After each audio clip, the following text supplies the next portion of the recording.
Good morning, one and all. It is the Tash and Bex Flex. It is.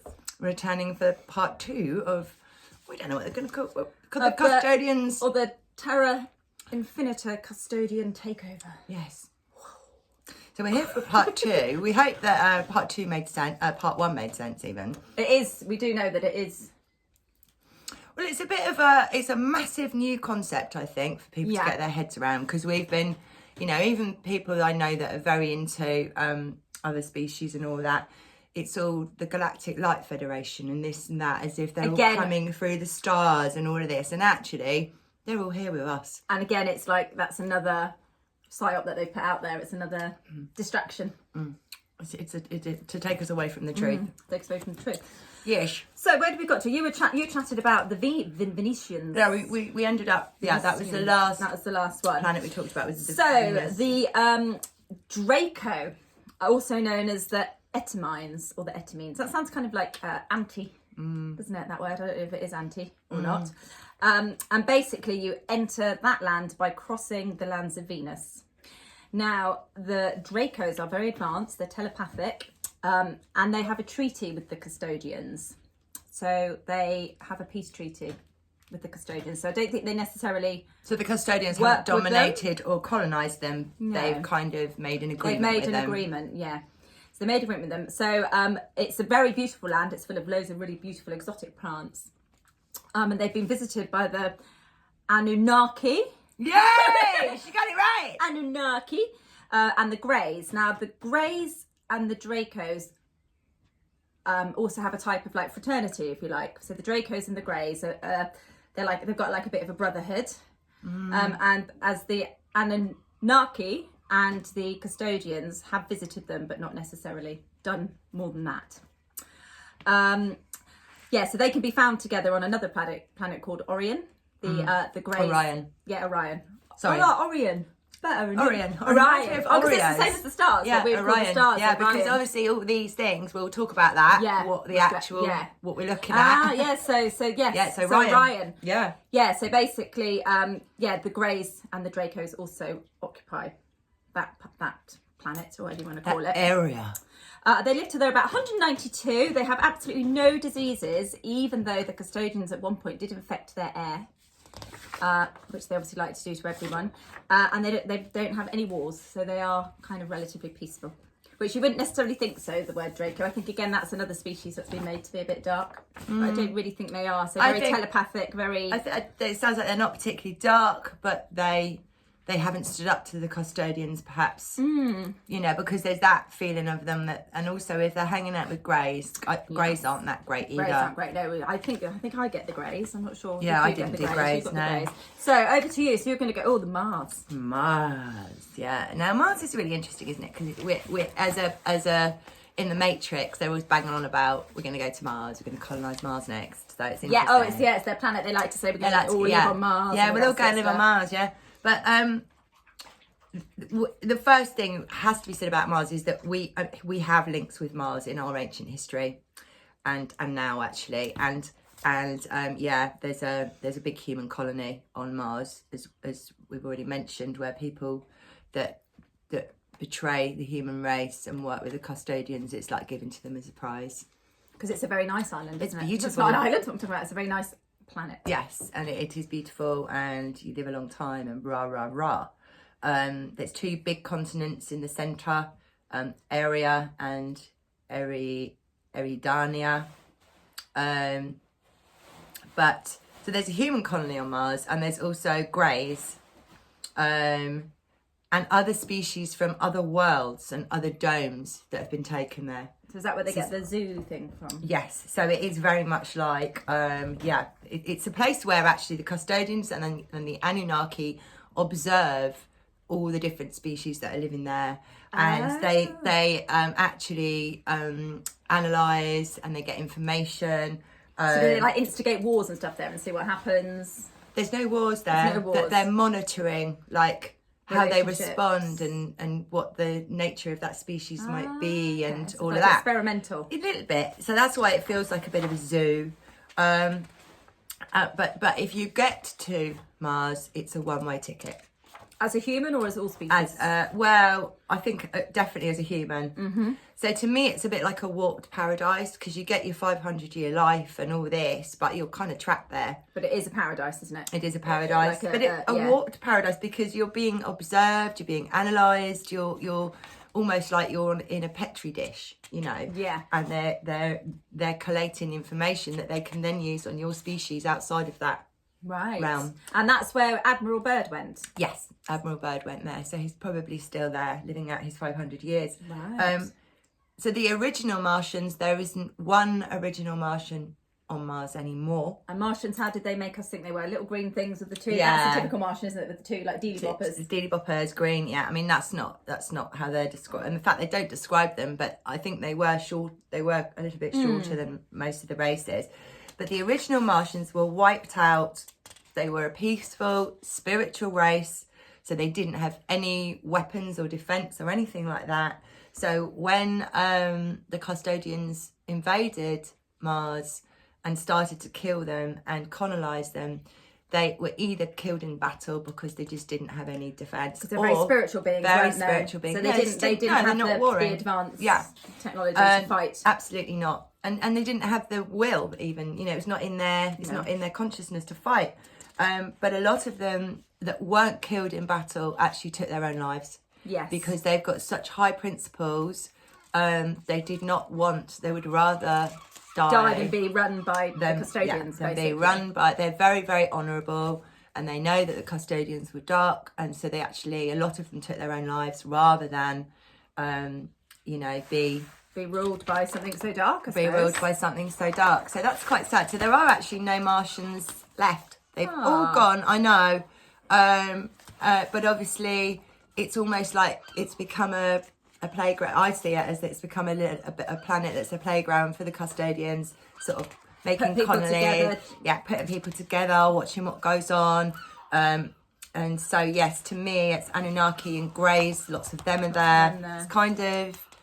It's like Mars could have the potential to be such a beautiful place, but actually it's what kind of would have been paradise. Yes, it would have been a paradise, absolutely. I did read somewhere, but I can't find it now, that a lot of the former politicians and stuff are there. Yes. As well. Yes. And like Freemasons and stuff like people that. like maybe Hitler might be there, for example. Like people in power. People that have done really, really bad things and then fake their deaths, or we don't find their bodies, or they're killed. But because how many people do we know of that they've said, oh, this person was killed and we never saw their body, and there's a few people I can think of in recent history where their bodies were buried at sea, or and you think, well, are they? I mean, there's a whole load. You get my meaning. I get what you mean. Do you get what I mean? I do. Right. So that was that one. So I'm going to go with Neptune. Oh, sorry. I'm just going to. Sorry. Oh my god! Oh my god! We've had a wobble. It's still wobbly. Right. Sorry about that, guys. Ooh. Is that the Neptunians talking to us? I know. So they are east of Earth, and they're next to the Anunnaki lands and the Pleiades. So they're in that kind of direction. They have 3 land masses. They have lots and lots of sandstorms, so it makes it a very inhospitable place and a very, very, very hard place to live. So all their cities are on the shores. And the centre's pretty much uninhabited. Is it deserty then? Yeah, kind of. Yeah, so there's no vegetation, or it's not abundant at all. And their sun is very different as well. It's apparently the sun's under most of the domes are pretty much like what we have. Yeah. But this one is an opaque sun. So you can see through it. Probably a bit like how we see the moon, maybe. Now they have very, very advanced technology, and they've got a lot of pyramids there still from when the Anunnaki took over. And basically the Neptunians, as they're called, were kind of swindled by the Anunnaki, and they were kind of conned into exchanging technology with them. I think they were going to get something in return, and they never did. And they did have quite advanced technology, which then the Anunnaki used to their advantage, and it helped them gain power and colonise other places. And also they were the first lands penetrated and colonised by the Anunnaki as well, and they're still great enemies. They are at peace with the Anunnakis. Yeah, they are at peace with their neighbouring lands, and they have a lot of spiritual growth. They're apparently dark blue in colour, and they eat local fruits. They don't eat any meat. And strangely, they have a kind of friendly relationship with the custodians, but nobody knows why. But they are on okay terms with the custodians. It's really interesting, isn't it? Just hearing like who's mates with them, who's not. Because I suppose it might be, if you're a spiritual race, will keep your friends close, keep your enemies closer. So they have agreements. Or have they got dirt on them or something? Maybe. Because they have very advanced technology. So maybe they've got more advanced technology than the maybe custodians or and something somehow like that. The Anunnaki managed to sort of swindle them and get some information and some technology out of them. Yeah. Yes. So that was that one. So which one are you going to do now? Ooh. Oh, Uranus. Uranus. The lands of, or Uranus, as people who are scared of the word anus Oh, say. really posh. Oh, people say, oh, mummy and daddy, it's the land of Uranus. Those people. Yeah, but I'm common as muck, so I say Uranus. Up Uranus. Up Uranus, yeah. So, yeah, apparently what are they called? Uraniums? No. Geraniums. Oh, what are they? There we go. Uranians or Uranites. Uranites. Oh, that sounds pissy, doesn't it? Yeah. So you've got Uranus and then you've got your Uranites. Yeah, they get a bit of a bad deal, don't they, with the old names? But anyway, so they've got their special ability, if you like, is that they've got this incredible sight. Okay, so they're pinkish in skin with dark eyes or completely white eyes. So no, which would be a bit freaky, wouldn't it, if you saw somebody on a journey or something? I've never seen anybody with completely white eyes. But they're not very advanced spiritually or technologically, but they have this amazing sight. So they can literally see into other environments. And in terms of exploring, they don't actually need to physically leave. They've got this site where they can seriously just I mean, I can't imagine that, but you know, imagine if it's not like foreseeing, it's like not having to travel somewhere, but see what you need to see. It's their real sight. Wow. They can see for that, massive amount. They're giants as well. They're 4 to 5 meters high. They're vegetarians. 42 of their years is 1.5 of our years. Whoa! So there's the circle environment, because each circle environment seems to have its own time system. Would you say, Tash? Yes, it does have its own. Aurora. Sorry, I just banged her head. Yes, no, definitely. Yeah. You know that we're not all living in the same time, space, quantum, whatever you want to call it. So time really differs. They have massively long winters, and the custodians. The only thing the custodians felt that they were any useful was the minerals in their ground. So rich in minerals. Yeah, so they almost enslaved them, but didn't manage to. But as a race, the Uranites, or whatever I called them, the Uranus people, now suffer from strange diseases which they didn't suffer from before. So it sounds to me like the custodians sort of took the minerals and also left them some nasties. Or maybe the minerals were part of their survival. Kept them well or something. But they have one big mainland, Titania, and there's some surrounding lands which are around the rim of their circle, and they are apparently very like the Neptunian lands. Oh, okay. So quite inhospitable like that. So they seem to be kind of getting on with their own thing, really. Pretty much, it sounds like they're left alone. They don't seem to, they don't get hassle off the custodians. It's almost like they've taken what they wanted. That's all they needed. Yeah. Have they got an ice wall, I wonder? Let's have a look. Yes. Yeah, so they probably did that. That's quite and a locked thick them ice in. wall. That's a big one, isn't it? Got two, and then another one there. Yeah, so they've probably got 2 domes. 2 domes, yeah. Wow. Yeah. And they're next to that Anunnaki as well. Yes, they are. Then neighbours. Yeah. Neighbours. Yeah, so that is a bit of just a brief synopsis of Uranus. So Jupiter, I forgot to write some notes, but I'll just look at the book. Jupiter. I don't know why, I just somehow forgot. So it's a huge circle environment, a massive one, and there's several lands within them, but they all have very, very different ways of living within their lands. They identify with their birth lands, and they're clearly divided amongst themselves. So they're different races within a race, if we like. And there were a lot of wars between them as well. So they did fight within. They infighted within their own are race. they a bit like us in nature because we fight with Yeah, with probably, and ourselves? probably different. As in, we've got different races, and we they've do. got different races. Probably very similar to that. Yes. So they live in constant internal warfare, and this is due to the influence of the Anunnaki when they invaded their lands very, very, very, very early on. So Do you think the Anunnaki kind of messed up there? Well, pyramids are found almost everywhere in the lands of this world as a flag of clear control by this parasitic race. So yes, I think they were very much.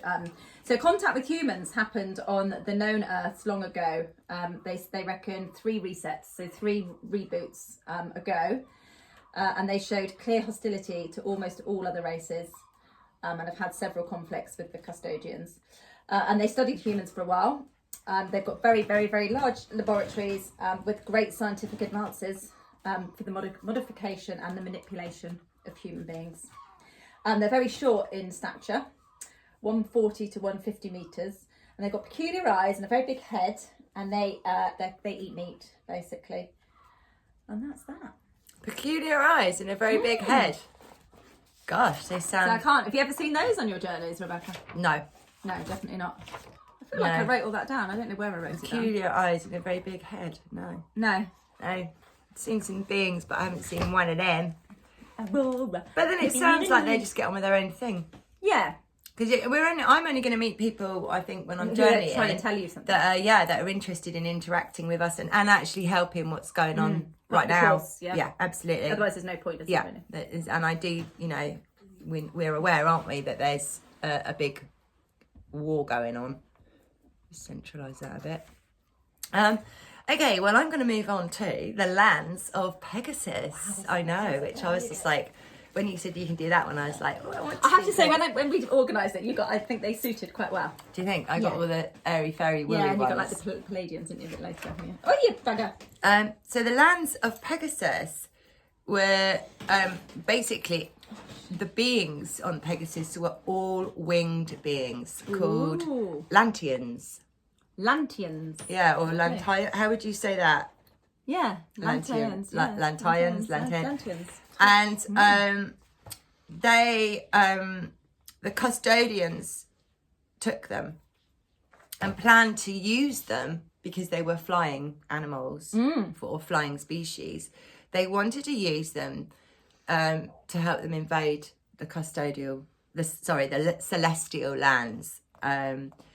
But the Lantians refused to do it. Sort of angelic beings. They are angelic beings, yeah. And so what actually happened was the custodians then just took minerals from their land and kind of left them alone, really. They have long white hair, apparently, and they're very advanced in alchemy and scientific advancement. So alchemy is turning one thing into another, isn't it? Yes. An alchemist is like, don't they often do stuff to do with medicine as well? Yes. Yeah. And if you did see a Lantian, a lot of people confuse them for angelic beings, which is interesting because for those people who have seen angelic beings, you think about it, they've got this long white hair and these big wings, and you could think, oh, that's an angel. That's so an angel. maybe some of those sightings have actually been beings from Pegasus. And it's also worth pointing out here as well, isn't it, that a lot of these things we're all told are mythological creatures. I've got a friend who is Greek, and when they're taught all these Greek mythologies, or whatever you want to call them, they are taught it is history, as opposed to fantasy. We're told it's myth. But apparently Whereas they're probably taught ancient history. It's their ancient history. Yeah, and it does, the more we absorb all this information, the more it does you start to think, yes, about that, the myths and the legends, because a lot of the names of the islands and things on these lands relate fascinating, aren't they? Yeah, and they relate to old legends or whatever. And then you think, well, hang on, that probably wasn't made up. That was an actual battle that was had with that species. Yeah, with that species, because everything, even in fantasies, come from something, isn't it? Yeah. All of it. Yeah. So I would pronounce that Aldebaran. Aldebaran. Aldebaran. Yeah, I think Aldebaran. So we've got Aldebaran. So Never heard of that. Never heard of this one. So there'll be loads on there when you download the map. Yeah, I mean, there's 178. Yeah. So west of Earth, and it's next to Mars, and it has 2 lands, an A and a B. So land B, something called the Taurines live, which is like a Taurus, like in a zodiac. So it's they say it's like a monster with a bull's head and a human body. But isn't that a Minotaur? Yeah, Minotaur as well. Yeah. Is it Minotaur? Yeah. Is that how you say I don't that? know how to say it. That's Yeah, an ancient Greek, isn't it? Apparently, it's a story again, isn't it? Yeah, the Minotaur. Yeah. So I did that in Greek when I did some bit of Greek. So I guess bollocks. What is the Taurus sign? Taurus is a bull, isn't it? Yeah, so it's Taurus definitely the bull. connected to that. Yeah. That all links up. And they've had past relationships with humans in past resets. Tash, you're going right off screen, love. You're stroking the dog, but it's like you're doing it. She's being really weird. She's like licking my toes. So they've had past relationships with humans. What you mean? Not relationships. Potentially, might be why they've got a bull's head and a human's body. I don't know. Maybe they're hybrids. Oh, okay. Or whether they've just had relationships in the past to do with the planets. Hanging out. Sure. Yeah. Okay. So they are benevolent, so they're nice beings, they're kind beings, and they ended custodial rule a long time ago. So they got rid of. Yeah, they got managed to get rid of them, and they have actually saved several races from extinction in the past. They've had their genetic material modified several times, and they have increased empathy and love for other worlds. They are carnivores, and I can't read that word. Something to deduct. Dedicated. Oh, dedicated. Well done. I saw that as a U in my own writing. Terrible. Yeah, so they're dedicated to their spiritual development, and they have lived with the Anakim giants in the past. Wow. Right. So I'm sometime? just wondering when genetic material that they've been modified. Do you think who modified them? Custodians? Isn't that kind of what they're trying to do to us? Genetically So you think they us? modified them, but they never actually managed to? Yeah, maybe they are so spiritually advanced, or They just couldn't get them. or maybe it was something they did via the Giants, because and the it was giants have been to- instrumental a lot of times in defeating the custodians. I'm very I want to see a giant now. Do you? That's your mission. She's My going to see a mission. I giant. want to go and see a giant. Yeah. Okay, so I'm going to look at the lands of Saturn now. Now the dudes that live on Saturn are 14 meters high. Whoa! Can you imagine that? And they're bluish in colour. Oh, that's massive. Yeah, very, very massive. And they're bluish in colour, and they're incredibly psychic. And they've never been conquered by the custodians, and they deal with the Anunnaki like that. Because the Anunnaki are very psychic. That's how they use. That's the main thing they use against us, and it's how they work against us because they can just read us. And when the custodians tried to go in and dominate and take over, they realised that there were just no leaders. They don't have any leaders. They don't need them. Equal. They don't need them. Yeah. They just all live in unity. In unity together. Yeah, nobody leads. It's just, that's how it is, which I think is lovely. They have incredibly advanced ships. Now, whether that's ships in the sky or ships on the water, I'm not sure.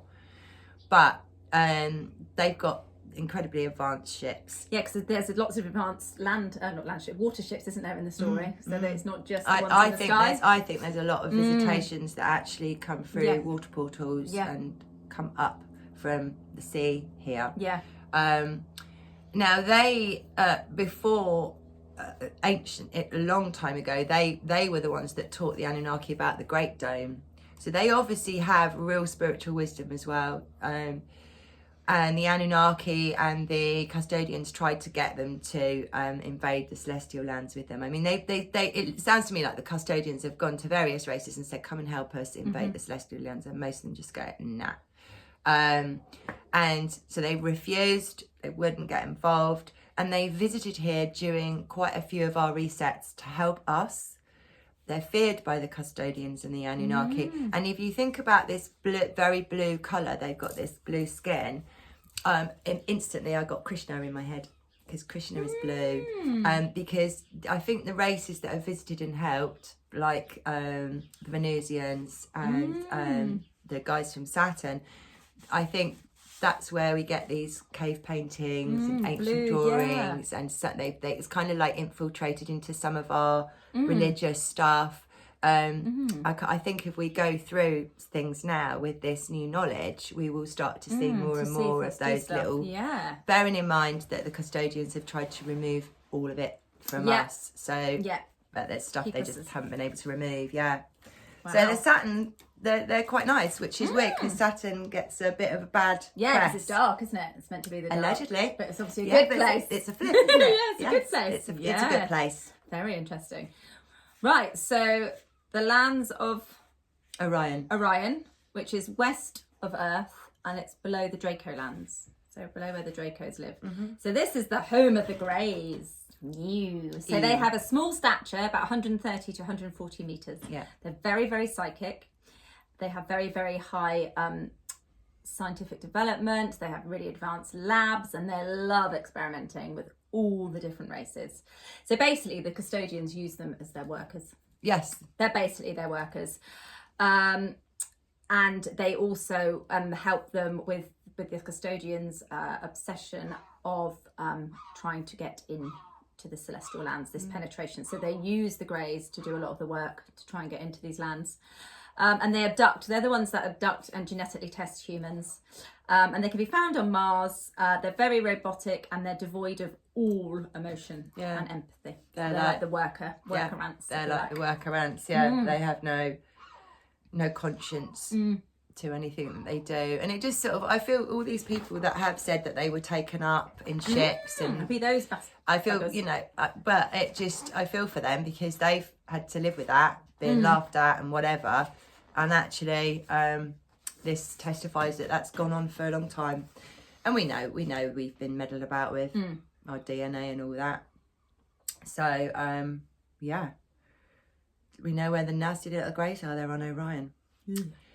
Okay, well, I'm going to look now. This is my last one, I think. Yeah, I've got one after the you. Pleiades.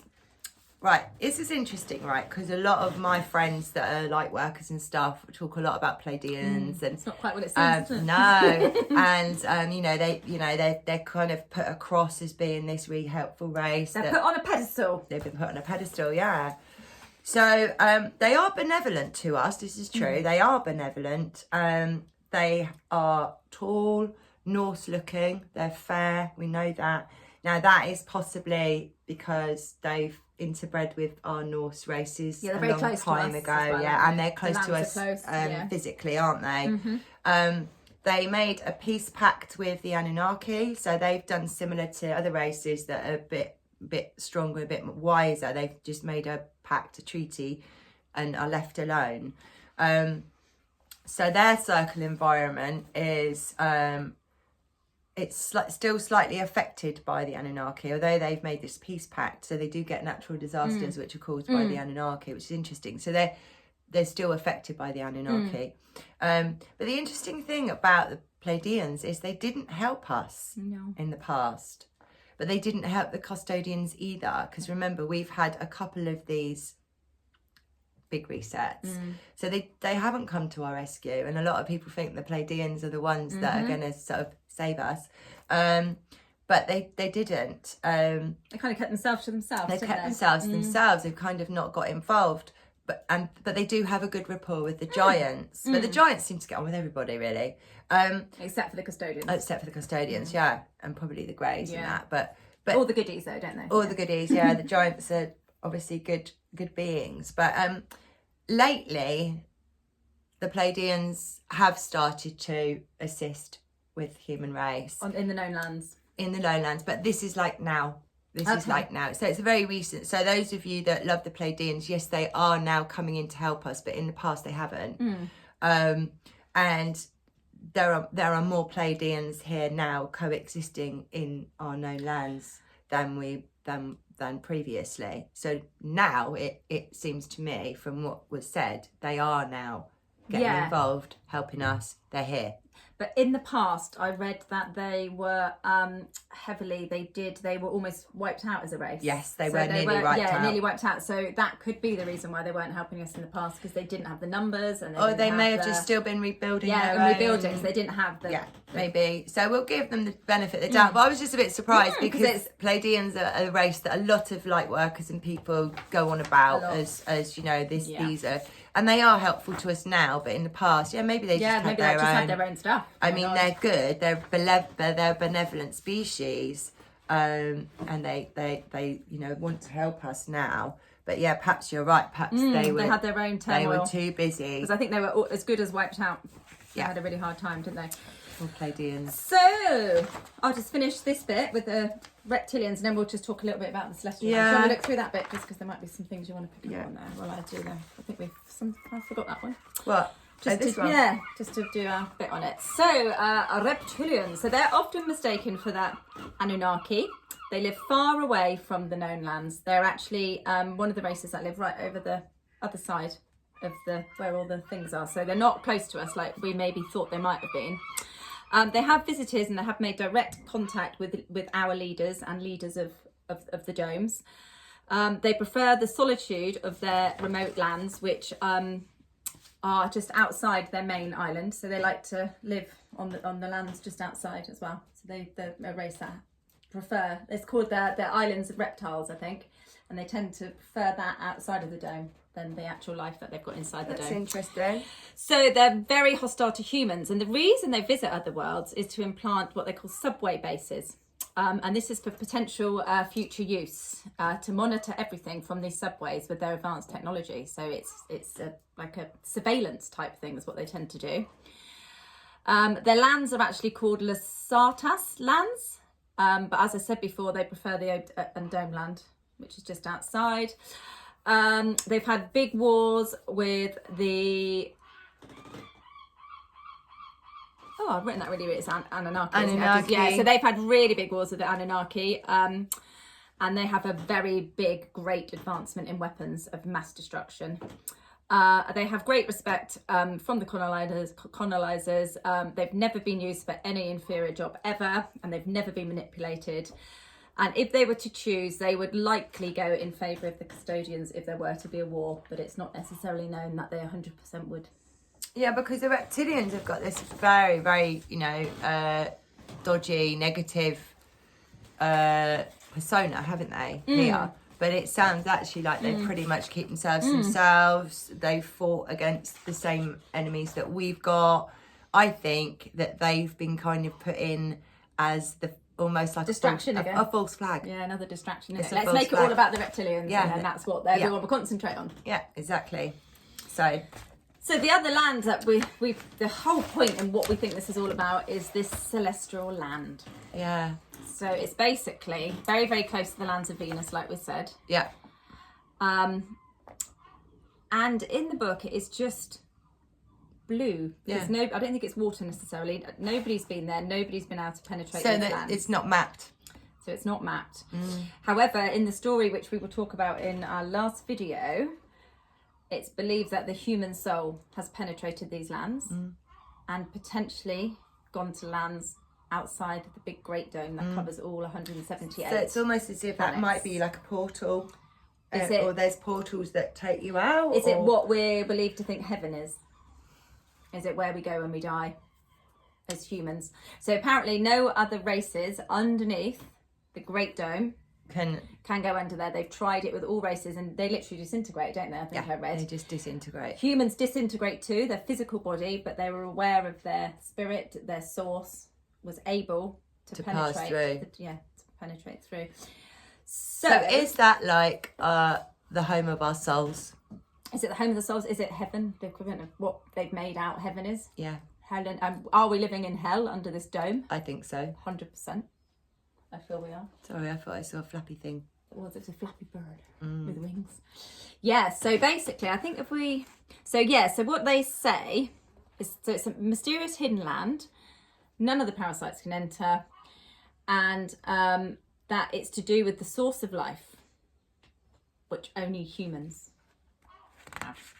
The source of life is our soul, isn't it? It's our essence. Yes. basically. Essence of and it's kind of saying that nothing ever in any worlds can ever harm our inner self. And it's time we woke up to that. Yeah. We need to know that the essence, our true self, our soul, is what life on Earth is all about. Yeah. And over the years, with the resets, they've taken it all away from us. And that we are actually a huge power because we have this soul essence, which no other species have. No, and that's the reason why we're hunted. Yeah. And also the reason why they've never given up and they have to keep the humans going, because without us, they can't ever try and get into that dome and get out to whatever is beyond. And it's why they nick our DNA to try and form a being so they can manipulate it. That's bad, but has the human. And it's also why I think they're messing about with our DNA, or they're trying to mess about with our DNA right now with certain things in the arm and stuff like that. It's fascinating. Yeah, I mean, we are very sought after in the universe. I kind of worked that out. Yeah, we knew that, didn't we? We've had those conversations, and we've been so dumbed down. And like even things like, you know, how they wanted everyone to be atheist, because I don't believe in religion at all. However, the story and the essence behind religion is kind of very similar to what we've been talking about, in the fact that we do have a soul and we do live, and that's after death. Yes. And but even when we were younger, we were all like made to think that anyone who was religious was weird and was this and that and the other. They really were horrible to religious stuff, weren't they? And then of course they infiltrated it, and then they started running all the religions, and they were inadvertently worshipping the opposite to God without realizing. Yeah. So yeah. And I mean, Helen, her message, Helen Morris, it's a very strong message, but she really, her message to the humans is that we're the only thing that can take back our consciousness, take back our power, and defeat the custodians. And I've said this to you as well. Everyone's sitting back waiting for this person or that person to save us. And I've been saying, haven't I? No, we've got to do it. We've got to do it. All of these psyops I've got to be exposed. I've got to be exposed. And the true nature of who's ruling us. Yeah. And why. And what they're hiding. Yeah. What they're stopping us from achieving. And learning. In our true being. Yeah. Yeah. And why, that's why they dumb us down all the time. Because God, if we realised the power that we had in our consciousness, we'd be absolutely fine. We certainly would not be where they we wouldn't be now. able to dominate us. And that's why the resets are probably on average every 100 years. Yeah. Because as soon as the generations start to wake up, bang. Bang. Let's put them all back down again. But hopefully this time there's more. Well, freedom is the only thing worth fighting for is freedom. And freedom is lifting the veil and revealing the truth, because the truth will set you free. There's that saying, isn't there? But it's true, and that's why we need to start talking about it. We need to get the whole story out about the custodians so that people can name it, and by naming it and understanding it, I think we can start to take it down. So the earth, what we call the earth, is the known lands, and in a way we are the key. And the fact it's in the centre of this whole. So it's an important. We are living in an important place. All this attention that comes from the outside. Now we know why. Yeah. So we've concluded there with a little bit about the planets. So we will do one more. Can we just talk about the night sky? Oh yeah. Because when me and Tash were, going through all this, we then wondered whether what we're looking at is. Obviously, we're under two domes, aren't we? Yeah, we've got the ice dome, then we've got the mountain dome. Yeah, but are we actually looking at a reflection of all the domes? Do you know what I mean? With the lights of their cities, or in our one, because we're behind the ice walls. Are we just looking at all the? Because these. I can't see the picture here properly, but these are huge, aren't they? These ones. Yeah. Compared to there's us there. We're tiny. So imagine the amount of light that these massive. But then why do the constellations have the same names? That's all I wonder. Like you got Orion. So you think we could see through that dome and then through that dome? And it's almost like a reflection. It's almost like it's a reflection. That's how I made sense of it in my mind. Not just this. You think the whole? Yes. We're seeing that the reflection of the whole dome. The whole thing. Yeah.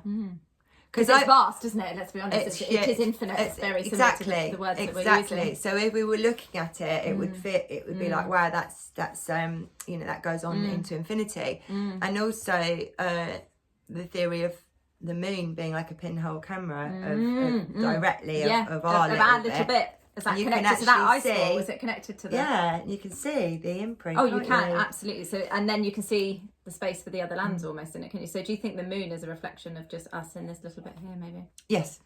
Yeah, so because the moon and the sun are much closer, aren't they? But and Simon was saying this morning that he'd seen a chemtrail with a shadow. Have you seen that? Yes, with the black shadow. Yeah. We saw that once when we were up. Well, I said, take a photo. But what's the shadow of? Where's it? It's weird, yeah. Do you know what I mean? Yeah, and it's a dark shadow, like a real dark shadow. Yes, I have seen that quite a few times. Yeah, so there's little bits and pieces that you think, well, actually, is it actually a shadow of?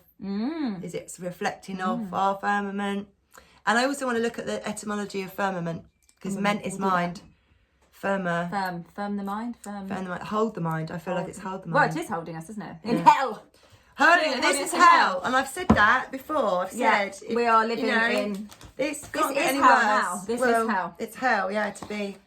So we're going to do one more, and we'll conclude it with the story of here. So what Rebecca and I would do is we'll go through a couple of chapters each, and obviously we don't want to read out the story because it's a story and it's not our story because we haven't written it, but we will explain the story, which kind of puts everything that we've said here together, doesn't it? And it's a nice little story, isn't it? It's a lovely little story, yeah. And yes, and we'd also encourage you, please, to buy the books. Yes, please buy the books. They are brilliant. They are. I can imagine reading them over and over. Can you? Yes, because they are slightly. Well, I had to read twice because the translation wasn't very good, and I also wanted to contact this man and ask him if he would like me to translate it. Do a translation because it frustrated me a little bit, and it just needs he's obviously and it might be taken English very well. No, but he does if you go onto his YouTube stuff, he's got loads of brilliant stuff on YouTube. It's all in Spanish. But if you put the subtitles up, again it comes up clunky, but he's done some fantastic work, look him up on YouTube. He's amazing. Yeah, we'll put all the links down anyway, won't we? Yeah, we will, and then we'll do that. So until next time, see you later. Bye.